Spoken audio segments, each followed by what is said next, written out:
हम pre monsoon के लगभग मध्य में पहुंच चुके हैं। मॉनसून के भारत में दस्तक देने में लगभग 1.5 महीने का समय बाकी रह गया है और इससे पहले अब प्री मॉनसून की जो गतिविधियां हैं वो भारत के अधिकांश इलाकों में बढ़ने वाली हैं और यही गतिविधियां लगातार जारी रहने वाली हीट वेव से इंटरवल की जो रिलीफ है वो दिलाती है। नमस्कार, बहुत बहुत स्वागत आप सभी का मौसम तक चैनल आप देख रहे हैं और ये बुलेटिन है देश भर के मौसम पूर्वानुमान का, यानी नेशनल वेदर बुलेटिन। इसमें बात करेंगे हम 14 अप्रैल के मौसम की। भारत के तीनों छोरों पर अगर हम देखें, 4 छोर हैं वैसे तो, पश्चिमी भाग और उत्तर, दक्षिण, पूरब, लेकिन पश्चिमी छोर पर फिलहाल ज़्यादा गतिविधियां नहीं है। लेकिन उत्तर में, पूरब में और दक्षिण में सैटेलाइट तस्वीर में आप देख सकते हैं जिस तरह के क्लाउड आज नजर आ रहे हैं, लगभग ऐसे ही क्लाउड अगले कुछ दिनों के दौरान भी दिखाई दे सकते हैं। और साथ ही साथ इन तीनों तरफ जो सिस्टमों का प्रभाव है और अरबियन सी में जो एक्टिविटी इस समय है उसके प्रभाव से न सिर्फ तीनों तरफ बल्कि मध्य भागों में भी आप बादल देखिए, राजस्थान, हरियाणा, पंजाब और इधर मध्य प्रदेश, उत्तर प्रदेश, साथ ही साथ तेलंगाना और महाराष्ट्र के ऊपर भी काफी बादल नजर आ रहे हैं, गुजरात पर भी नजर आ रहे हैं। और इन मौसमी सिस्टमों के बीच में, ऐसी संभावनाओं के बीच में कहां पर किस तरह की बारिश 14 अप्रैल को हो सकती है, क्या आपका राज्य भी उसमें शामिल है जिसमें बारिश होगी, जिनमें बारिश होगी या नहीं, आइए जानते हैं।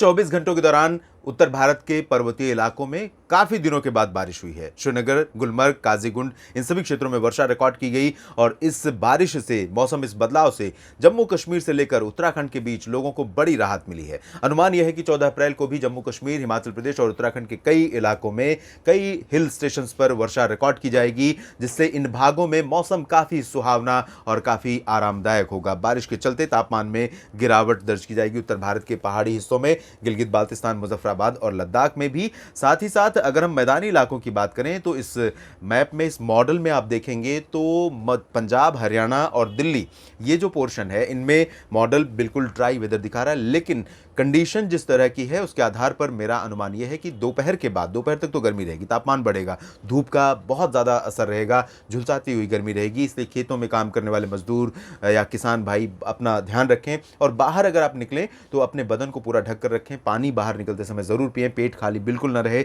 इस गर्मी से बचाव का यही सबसे अच्छा तरीका है। और यहाँ पर लेकिन दोपहर के बाद 3 बजे, 4 बजे के बाद धूल भरी आंधी चलने, बादलों की गर्जना के साथ थोड़ी बहुत वर्षा होने की संभावनाएं या बूंदाबांदी होने की संभावनाएं बन सकती हैं।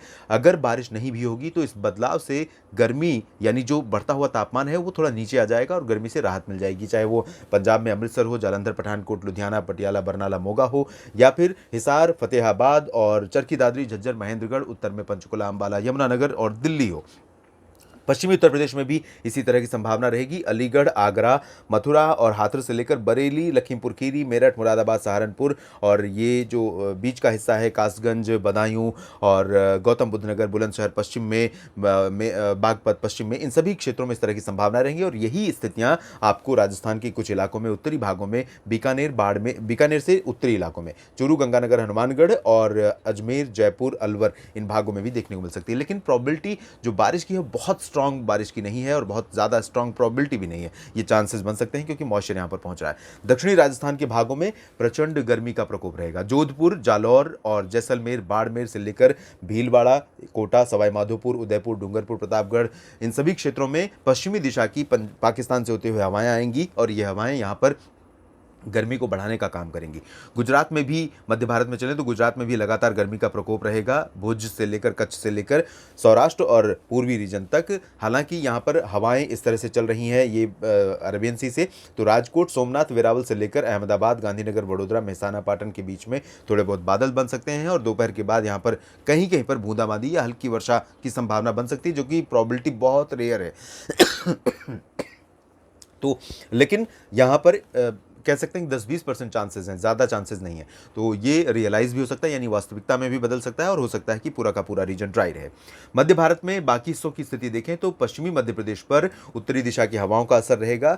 गुना, ग्वालियर से लेकर बैतूल तक और इधर भोपाल, विदिशा, अशोकनगर से लेकर खरगोन, रतलाम, नीमच, मंदसौर, उज्जैन, इंदौर, देवास, धार, सभी क्षेत्रों में गर्मी का प्रकोप लगातार बरकरार रहेगा। पूर्वी मध्य प्रदेश के क्षेत्रों में अगर देखें तो खजुराहो, पन्ना, सागर, सतना और सीधी, ये वाला जो हिस्सा है, इन भागों में गर्मी का आलम रहेगा। यहाँ पर मौसम नहीं बदलेगा। लेकिन बाकी हिस्सों में रीवा, सिंगरौली, उमरिया, मांडला, बालाघाट और डिंडोरी, अनूपपुर और शहडोल से लेकर जबलपुर, होशंगाबाद, छिंदवाड़ा, ये जो हिस्सा है, इन भागों में आर्द्र हवाओं का प्रभाव रहेगा। बंगाल की खाड़ी की तरफ से ऐसे आएंगी हवाएं महाराष्ट्र के ऊपर होते हुए, तो ये हवाएं यहाँ पर थोड़ी बहुत बारिश दे सकती हैं, मौसम को बदल सकती हैं। छत्तीसगढ़ और उड़ीसा के पूरे क्षेत्र में उत्तर से लेकर दक्षिण तक इस तरह के मौसम की आप उम्मीद कर सकते हैं।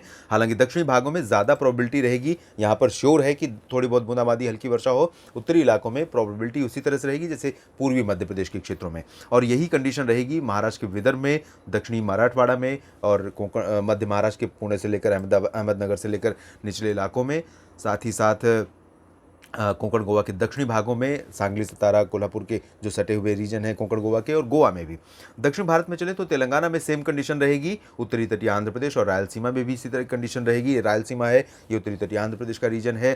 तमिलनाडु, कर्नाटक और केरल के दक्षिणी इलाकों में, केरल में लगभग सभी जगहों पर, और दक्षिणी आंतरिक कर्नाटक, तटीय कर्नाटक और तमिलनाडु में कई जगहों पर भारी वर्षा होने की संभावना है। लक्षद्वीप में भी तेज बारिश हो सकती है और पुदुचेरी में भी बारिश होने के आसार हैं। अंडमान और निकोबार द्वीप समूह में फिलहाल मौसम ज़्यादा सक्रिय नहीं है, बादल इससे दूर चले गए हैं, लेकिन थोड़ी बहुत वर्षा हो सकती है। इंटेंसिटी बहुत रेयर रही, बहुत कम रही।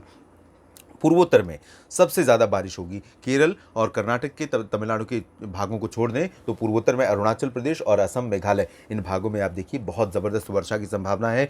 यहाँ पर अब लोग प्रतीक्षा कर रहे हैं कि कब मौसम शुष्क हो जाए। एक समय था जब शुरुआती 20 दिनों तक मार्च में बारिश नहीं हुई, ड्राई वेदर था, हीट वेव यहाँ पर भी चलने लगी थी, लेकिन अब माफ़ कीजिएगा, यहाँ पर मौसम स्थितियाँ बदली हैं और यहाँ लगातार बारिश जारी है। 20 मार्च के बाद से लगभग 1 महीना हो गया है, यहाँ पर बारिश रुक ही नहीं रही है। नागालैंड, मणिपुर, मिजोरम में अपेक्षाकृत और त्रिपुरा में अपेक्षाकृत कम बारिश हुई है। गंगेय पश्चिम बंगाल, बिहार, झारखंड में भी आर्द्रता पहुँचने लगी है। यहाँ पर भी प्री मानसून की वर्षा, धूल भरी आंधी और बादलों की गर्जना के साथ आप उम्मीद कर सकते हैं, और यही कंडीशन आप पूर्वी उत्तर प्रदेश में भी एक्सपेक्ट कर सकते हैं। थोड़े बहुत बादल यहाँ पर बन सकते हैं। अयोध्या, लखनऊ, कानपुर, प्रयागराज, वाराणसी, गोरखपुर, इन सभी भागों में, साथ ही साथ बिहार के भी अधिकांश इलाकों में मॉइस्चर के कारण धूल भरी आंधी चलने और हल्की फुल्की वर्षा होने की संभावनाएं बन सकती हैं। लेकिन मेजरली हीट वेव कंडीशन रहेगी और कहीं पर भी मौसम बदलेगा इन सभी रीजन्स में तो दोपहर के बाद 3-4 बजे के बाद जैसे आंधी आती है और बादलों की गर्जना के साथ थोड़ी बहुत बारिश या बूंदाबांदी होती है। देश भर के मौसम पूर्वानुमान के इस बुलेटिन में फिलहाल इतना ही। धन्यवाद।